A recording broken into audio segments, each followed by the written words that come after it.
اسی پس منظر میں کل پاکستان پیپلز پارٹی کی میزبانی میں اپوزیشن جماعتوں کا یہ حکومت مخالف یا اسٹیبلشمنٹ مخالف پاکستان ڈیموکریٹک موومنٹ تشکیل دیا گیا۔ یہ پی ٹی آئی دور حکومت میں اپوزیشن کی یہ پہلی آل پارٹیز مکمل کانفرنس تھی، جس میں سابق وزیراعظم نواز شریف، آصف زرداری انہوں نے تقریریں کی، شہباز بلاول، مریم فضل الرحمان نے بھی اس میں تقریریں کی، اور اسلام آباد کے میرٹ ہوٹل میں کل کے سیاسی اجتماع کا مرکز اور محور بہرحال نواز شریف رہے۔ پچھلے سال 20 نومبر کو لندن پہنچنے کے بعد کل پورے 10 ماہ بعد نواز شریف نے کوئی بہت بڑی سیاسی ایکٹیویٹی کی، بلکہ سیاسی میلہ انہوں نے لوٹ لیا۔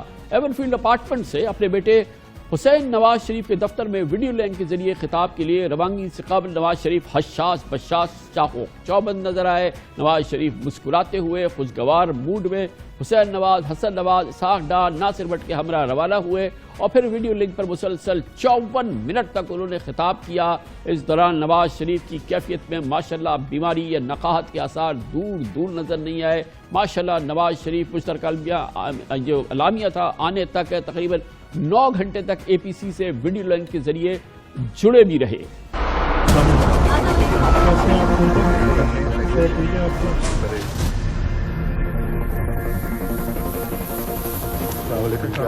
جو آپ پہ پابندی لگا رہے ہیں آپ کی تقریر پہ، کل آپ سے ملیں گے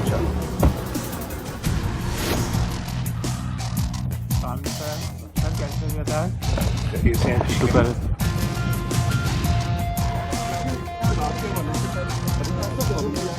لگائی جا رہی ہے، تو آپ کیا کہیں گے؟ بات کریں گے آپ سب کو میرا السلام علیکم۔ میں کانفرنس کے میزبان جناب آصف علی زرداری صاحب کا اور بلاول بھٹو زرداری صاحب کا اور تمام معزز قائدین کا بے حد شکر گزار ہوں۔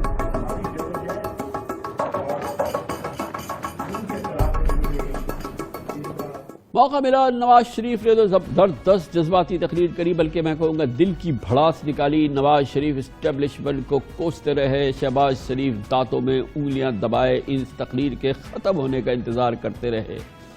اور ووٹ کی عزت کو پامال کر دیا جاتا ہے تو سارا جمہوری عمل بالکل بے معنی اور جعلی ہو کر رہ جاتا ہے۔ جب عوام کے مقدس امانت میں خیانت کی جاتی ہے اور انتخابی عمل سے پہلے یہ طے کر لیا جاتا ہے کہ کس کو جتانا ہے اور کس کو ہروانا ہے، انتخابات میں دھاندلی سے مطلوبہ نتائج حاصل کر لیے جاتے ہیں، کس طرح سے عوام کو دھوکہ دیا جاتا ہے اور عوامی مینڈیٹ کیسے چوری کیا جاتا ہے۔ بدقسمتی سے پاکستان کو اس طرح کے تجربات کی لیبارٹری بنا کر رکھ دیا گیا ہے کہ کوئی نمائندہ حکومت بن بھی گئی تو اسے ہر طرح کی سازش کے ذریعے سے پہلے بے اثر اور پھر فارغ کر دیا جاتا ہے۔ خلاصہ یہ ہے کہ یہاں یا تو ماشاء اللہ ہوتا ہے یا پھر منتخب جمہوری حکومت سے کہیں زیادہ طاقتور پیرلل یعنی متوازی حکومت قائم ہو جاتی ہے۔ دکھ کی بات یہ ہے کہ اب معاملہ state with in the state سے آگے نکل کر اسٹیٹ ابو دا اسٹیٹ تک جا پہنچا ہے۔ محترم نواز شریف نے جی بھر کے گلہ کیا، دل کی بھڑاس نکالی، مگر جس بات کا انہوں نے ذکر نہیں کیا وہ یہ کہ وہ بھی کیسے اپنی سیاسی قبلوں کو بدل لیتے ہیں، اپنے سیاسی نظریات کو بدل لیتے ہیں، کیسے کسی دوست کو دشمن بنا لیتے ہیں، وقت آئے تو دشمن کو دوست بنا دیتے ہیں، عوام کو کیسے لگتا ہے کہ ان کے ساتھ کھلا دھوکہ دیا گیا ہے، سیاسی نظریات میں قلع بازیاں جس انداز سے کھائی گئی ہیں اس کا ذکر جناب نواز شریف نے نہیں کیا اپنے سیاسی نظریات کے حوالے سے۔